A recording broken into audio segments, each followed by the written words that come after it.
திரு எடப்பாடி பழனிசாமி அவர்கள் அதிமுக வாடகை எடுத்து இன்னைக்கு அந்த கட்சியை உள்வாடகைக்கு கொடுத்திருக்கிறார். இன்னைக்கு நம்ம சுயமரியாதை இயக்கத்துடைய நூற்றாண்டை கொண்டாடி கொண்டிருக்கிறோம். ஆனா திரு எடப்பாடி பழனிசாமி அவர்களுக்கு சுயமரியாதைனா என்னன்னு கூட தெரியாது. கார் மாறி போனா கூட பரவாயில்ல, விழுகிற காலையும் மாத்தி விழுறவர் தான் திரு எடப்பாடி பழனிசாமி அவர்கள்.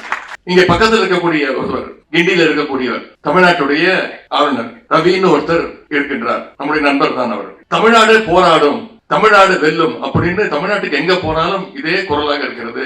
எந்த சபத்தை பார்த்தாலும் இதே எழுதி வச்சிருக்கிறீங்களே, யாரை எதிர்த்து போராட போறீங்க அப்படின்னு ஒரு கேள்வியை கேட்டிருக்கிறார். திரு ஆளுநர் ரவி அவர்களே, உங்களோடு தான் தமிழ்நாடு போராடும், உங்களை வென்று காட்டுவோம். பெரியாருடைய தொண்டர்களை எல்லாரும் சொல்லுவாங்க, துறவிகளை விட தூய்மையானவர்கள், துறவிகளை விட மேலானவர்கள் என்று பெரியாருடைய தொண்டர்களை அனைவரும் சொல்வார்கள். அதற்கு உதாரணம், மிகச்சிறந்த உதாரணம் தான் ஐயா ஆணைமுத்து அவர்கள். ஒன்றிய அரசினுடைய கல்வி நிறுவனங்கள்ல வேலை வாய்ப்புகளையும் இடஒதுக்கீடு கிடைத்திருக்குன்னா அதற்கு ஐயா ஆணைமுத்தவருடைய உழைப்பு யாராலும் மறக்க முடியாது.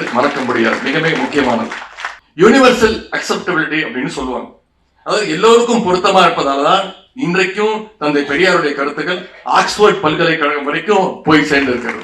தமிழ்நாடு முழுக்க நான் சுற்றுப்பயணம் செல்கின்றேன், இளைஞர்களை சந்திக்கின்றேன், இளைஞர்களை சந்திக்கின்றேன், கழகத்தினை சந்திக்கின்றேன், அவங்களோட புகைப்படம் எடுத்துக்கின்றேன். புகைப்படம் எடுத்துக்கும் போது செல்ஃபி எடுத்துக்க முயற்சி செய்வாங்க.